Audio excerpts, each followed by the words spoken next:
Hello everybody, happy Friday. I'm just making a quick chili and I thought I would share the recipe. Welcome to Mosaic Maria. My name is Maria. So it's a kind of a damp, dank day. I just added water so my simmer went down. So it's a perfect day for chili, but I didn't feel like the beans. I had some, I couldn't remember what the name of these peppers are. They're the long, big green. Italians call them Italian sweet frying peppers. I think they're called Cubacelli or Cubanelle, whatever, because everyone I know that is from Puerto Rico or Mexico uses them too. They call them Cubacellis or whatever. Really delicious. Instead of the green, regular green pepper, it's just a little sweeter. So, I was looking to do a no bean chili, and so I could use it for like over rice or pasta or baked potato or whatever.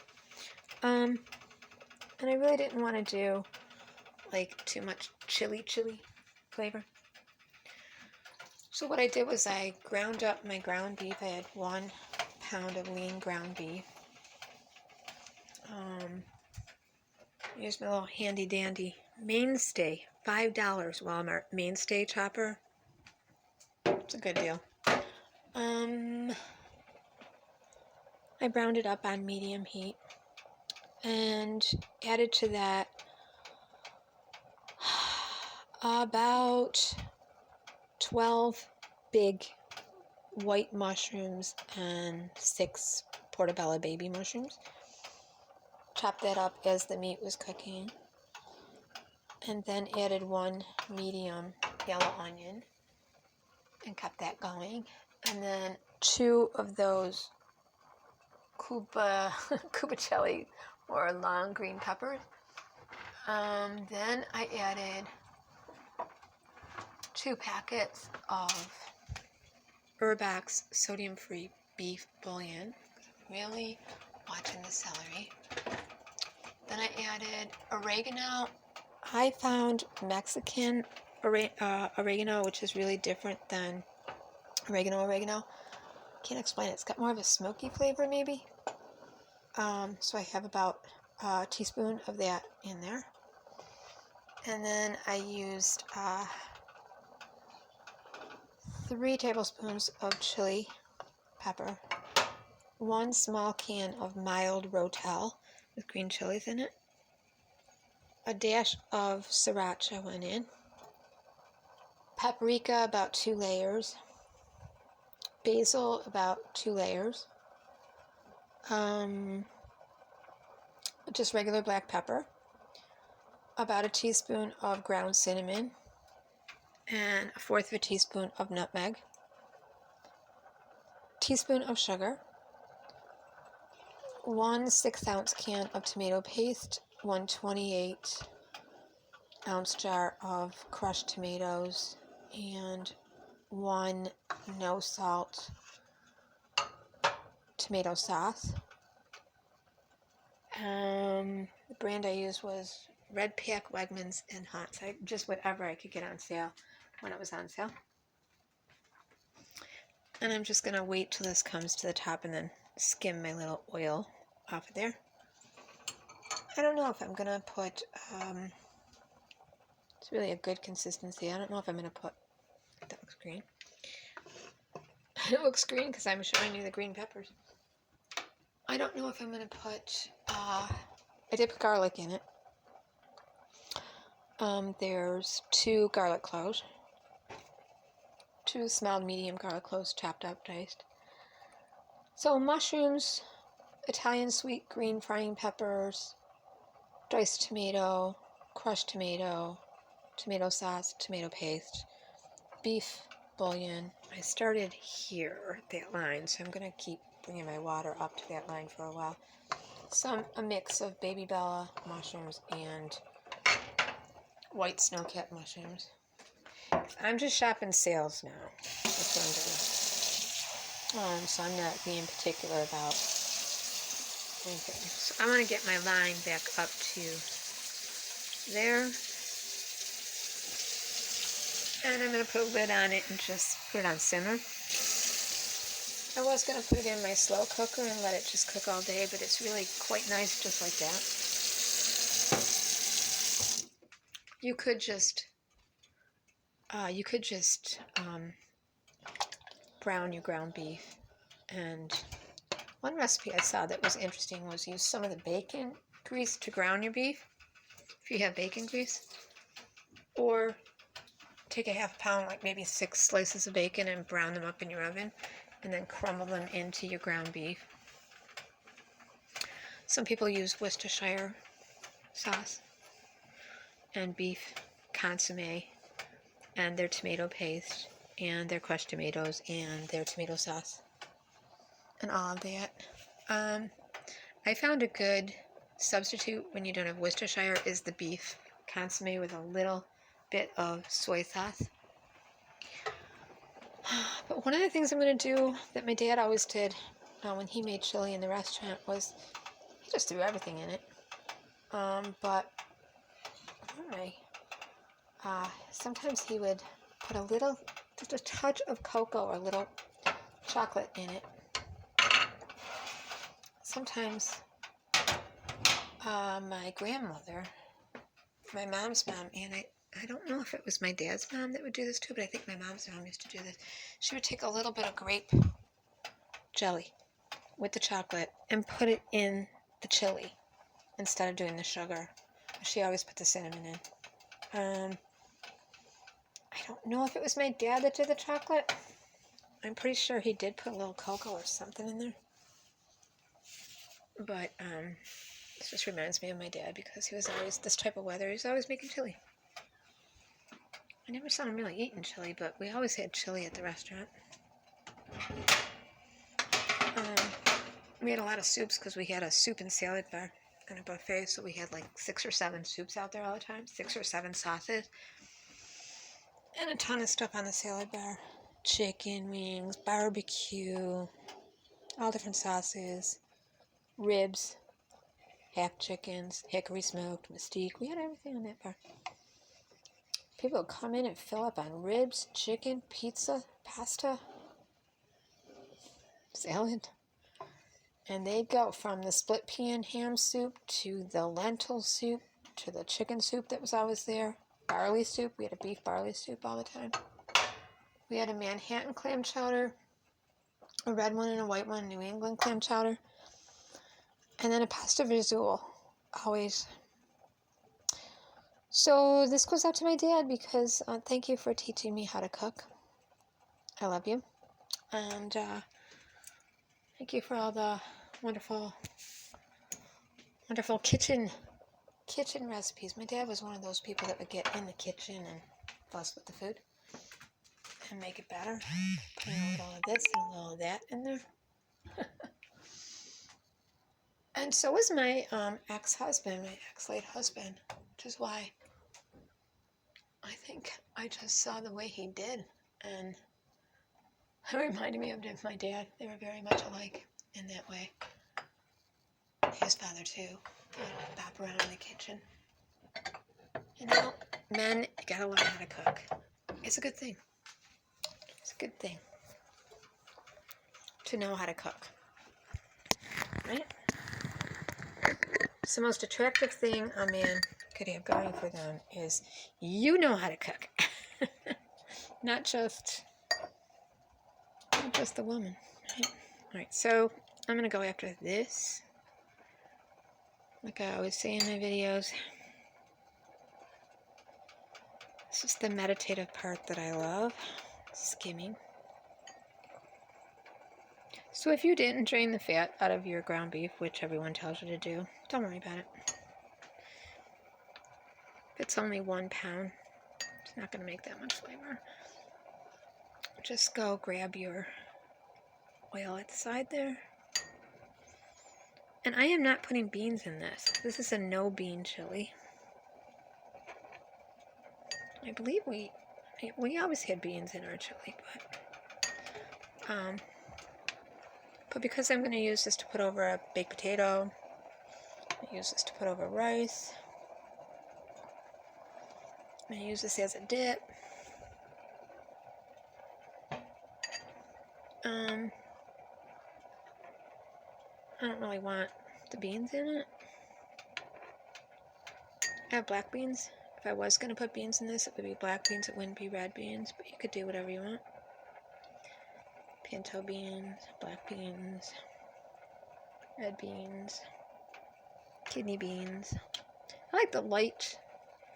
I don't really like the dark red beans. I never did. I always liked black beans better. Or the light pink ones, right? This light, I'm telling you, it's gonna make me yellow or red or green, depending on the shadows around here. Okay, so I went ahead and watched a whole bunch of videos on Power Flex. I kept calling it Power Max. Power Flex Concealer by Tarte. It's called Power Flex because it's like the yoga pants, they say, for your skin of concealer. I, of course, didn't have that experience, so I watched a ton of videos of people reviewing and showing how to use it. And I thank God for the school of Google and YouTube. Found one lady that was having the exact experience, then another one, the exact experience that I was having. And the more they put on, the worse it got. So, finally went to one of my favorite makeup people out there, just reviews things. And she was saying, you shouldn't have to set your concealer because this particular concealer, like so many makeups today, have all the skincare product in it, like an eye cream would have, like your antioxidants, your caffeine, your CLG, your vitamin B3, your alpha hydroxy, your vitamin E. I said vitamin E. Did I say vitamin E? All those things that they normally put in an eye cream or a moisturizer or skin lotion or primer or whatever. It's all in that concealer. So it does get a kind of like a pasty texture the more you put on, but it's kind of creamy if you put it on really light, if you use corrector. So I had bought this year CoverGirl Full Spectrum Corrector Compact for $17 on Amazon. And I had been using the red tones and the salamander tones to put on my dark circles and the age spot. So basically, you shouldn't have to, but everyone was saying it works better if you prep your skin with not only, don't use too much moisturizer. I was using a ton of moisturizer trying to make it go on even more, but it was sticking to the moisturizer. Then the other thing was, don't put it on your eyelids, or if you do, use a primer. So I have, from Ipsy, I have a little bit of Smashbox primer that I used. It's in a little jar that I put on my eyelids. And then I used my little full CoverGirl Spectrum, my red and my salamander on the dark part. I just patted it in. And then I waited. The other tip was wait. This is a concealer that it will stretch with your skin, but you don't need a lot. So the person in customer service that was telling me just keep layering it, don't do that. And it's meant to be waterproof, sweat-proof, and last for 18 hours. So I followed a video. I put a little bit of the corrector on. I put the primer on my eyelid. I put the corrector under my eye and on my age spot. And I only put a tiny bit on the outer part of my dark circles, and I swept inward instead of outward. But I didn't use the brush, but for getting the corners, which that triangular C brush is so nice for. And then I just waited. And I waited, and I waited, and it disappeared. It didn't make it crepey, it didn't make it dark, didn't make it baggy. So don't pile it on, like, don't keep layering it. Just wait for it to seep in, but it won't seep in a bad way. And don't over spread it. Dab a little bit in. So I did make a video. I'm correcting myself. It's Tarte Power Flex Concealer. And what a lot of people were saying in the video is, if it didn't work for you, and if you have dry skin, especially under your eyes, Tarte Power Flex might not work for you. It might accentuate. I mean, I think I watched 40 videos on reviews of this. Everyday women, all different ages, who knew a lot about makeup. And they said, if your skin is dry, go with the Shape Tape from Tarte instead, or use the corrector. Use the primer on your eyelids, don't put it on your eyelids, and just a little dab will do you. So, much better. Okay, so that is coming up to a boil where I want it now. That's my second time bringing it up to a boil, so I'll turn it down to low. And I'll put my little lid like this and just kind of let it simmer. And I don't know, I might throw it into my slow cooker, but I really don't need to. That's how much oil I took out of it.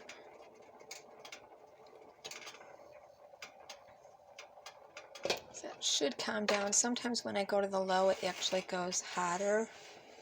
My one burner is confused. That one goes lower and this one goes hotter. So runaway burner. So yeah. So that's what I'm doing. And yes, I do have my Christmas tree up, and I'm getting ready to put my hearts on it for February.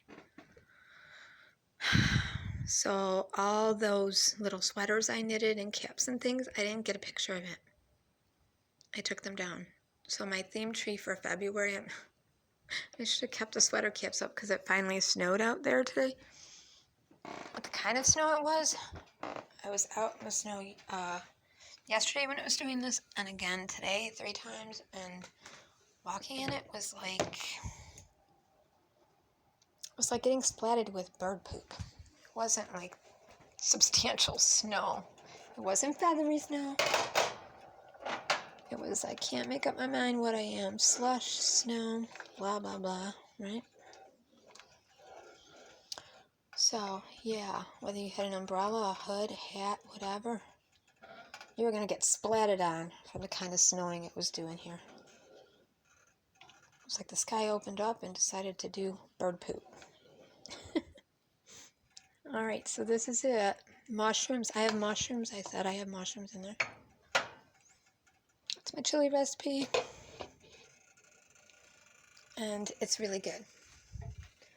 Don't forget to put a little cinnamon, nutmeg, or sugar, or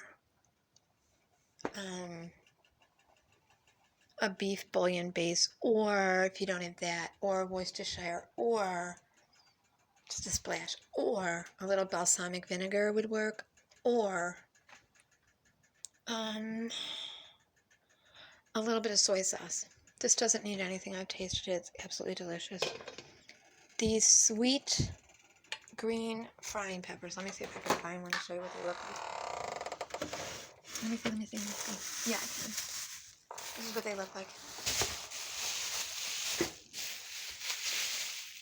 Just a sweet Italian frying pepper. I have a couple different ones here. I have a poblano. I think it's a poblano. I have a mix. I have a jalapeno and a poblano. I'm going to roast that up later. So, that's it. It's a good day for some cozy food. I might make some yellow rice. I have a little bit of ham in the refrigerator. I have some pigeon peas. And I definitely have a sofrito made. Kind of like a Puerto Rican sofrito, mostly green. So I might